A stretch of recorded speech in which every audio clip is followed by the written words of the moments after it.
Hi, this is my video on loving and kindness. This is gonna sound kind of weird, but way back when I was doing a second degree after I was done my art education degree, I was going into the paralegal field or attempting to, and I actually took this class that was referred to as the love class when I was going to a community college in Kalamazoo, Michigan, and it was called the love class, and I went to it in 1993. And what was interesting about that class is it did teach me a lot about today's topic, loving and kindness. They had us read this book called The Secret of Staying in Love. Now, while it has some concentration on the romantic aspect of life, it also is to be applied to just love in general, like love of your fellow man and kindness and things like that. But it was called The Secret of Staying in Love. It was written by John Powell. He was very popular way back in the early 90s, and he had a lot of interesting things to say about love. I actually credit this class with actually helping me in terms of falling in love, which I did only 6 months after I took the class. So that was one positive of taking this class. It was an elective. But they explored love in many different ways and what is real love. I'm going to read a few quotes from this book. And here's the one that is about conditional love versus unconditional love. As you see here, this person is saying here, I have to be perfect. I am love for me. One thing John Powell goes into in the book is he talks about like how in the way people are raised, this can affect your feelings of stability and kindness in life. If someone has the kind of love where they feel like they're loved for who they are or just being a worthy person in themselves, that's a lot stronger position to come from than the position of being in the place where you feel you have to earn all your love or you're only loved for what you do or if you succeed. Some of us ended up in the situation where we had more of the latter, where you had to basically perform. And here's a quote that goes with that: to be loved because of one's merit, because one deserves it, always leaves doubt. Maybe I did not please the person whom I want to love me. Maybe this or that. There is always a fear that love could disappear. Furthermore, deserved love easily leaves a bitter feeling that one is not loved for themselves, that one is loved only because one pleases, that one is, in the last analysis, not loved at all, but just used. So I thought it was kind of interesting in terms of, you think about the you first principle that tells people, everyone has dignity and worth in themselves. That's something our society needs, where you focus on loving people just being who they are.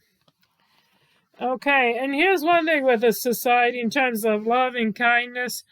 There's a lot of messages out there where you're told, be tough, compete and win. I drew a little cartoon for this too. Win at all costs, dog eat dog society. Don't be a wimp. You're too sensitive. And here's the person thinking, oh, I better harden up and get tough. And that's one thing we deal with in a lot of American society. And I've talked about this topic a little before, where I've talked about where there's less cooperation and more competition. And that doesn't have to set up a loving environment where the winners want to be all on the top and knock the losers off the mountain. That does not bring loving feelings, and maybe it's something the society should be focusing on in terms of changing things and focusing more on cooperation and things like that. Another important aspect of love is self-love, which some people ignore the fact, but you do have to have self-love to be able to give love. So here's a picture goes with that. And I'll read a quote from this book about self-love.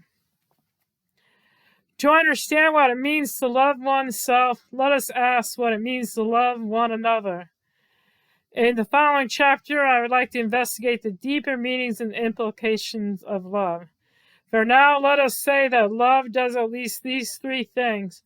Love esteems and affirms the unconditional and unique value of the love. Love acknowledges and tries to fulfill the needs of the one loved. Love forgives and then forgets the failings of the one loved. When we are asked to love our neighbors as ourselves, the clear implication is that whatever we would do for our neighbor, we would also and first do for ourselves. In other words, it's a package deal.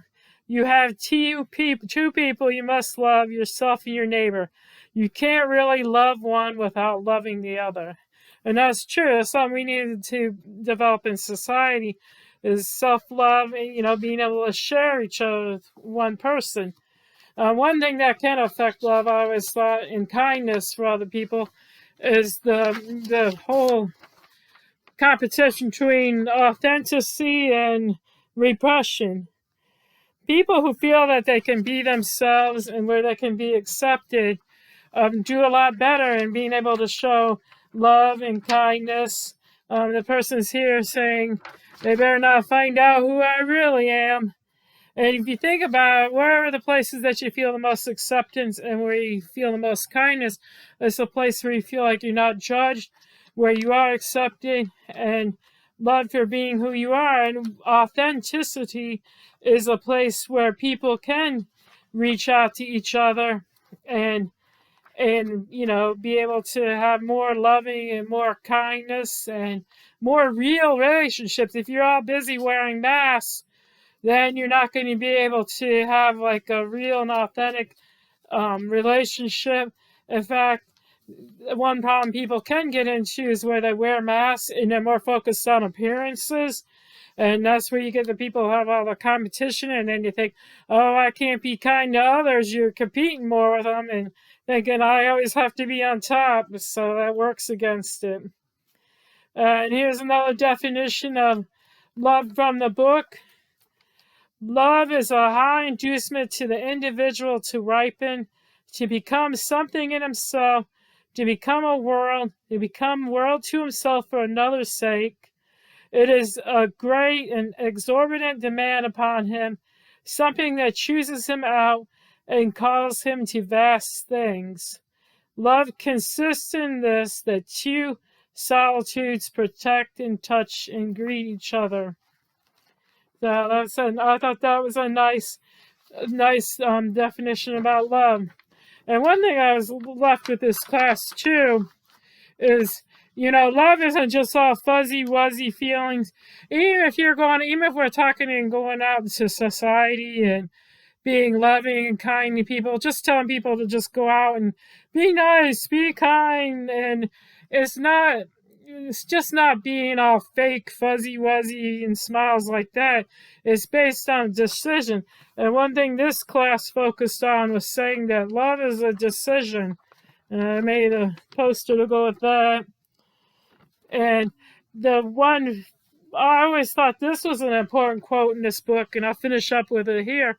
When the satisfaction, security, and development of another person becomes as significant to you as your own satisfaction, security, and development, love exists.